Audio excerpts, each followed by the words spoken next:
تو وہ فرعون ہی کے حکم پر چلتے رہے، حالانکہ فرعون کا حکم درست نہیں تھا۔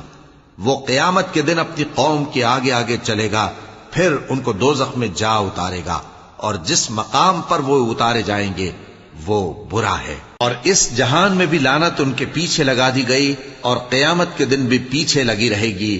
جو انعام ان کو ملا ہے برا ہے۔ یہ پرانی بستیوں کے تھوڑے سے حالات ہیں جو ہم تم سے بیان کرتے ہیں، ان میں سے بعض تو باقی ہیں اور بعض تہس نہس ہو گئیں، اور ہم نے ان لوگوں پر ظلم نہیں کیا بلکہ انہوں نے خود اپنے اوپر ظلم کیا۔ غرض جب تمہارے پروردگار کا حکم آ پہنچا تو جن معبودوں کو وہ اللہ کے سوا پکارا کرتے تھے وہ ان کے کچھ بھی کام نہ آئے، اور بربادی کے سوا انہیں اور کچھ نہ دے سکے۔ اور تمہارا پروردگار جب نافرمان بستیوں کو پکڑا کرتا ہے تو اس کی پکڑ اسی طرح کی ہوتی ہے، بے شک اس کی پکڑ دکھ دینے والی سخت ہے۔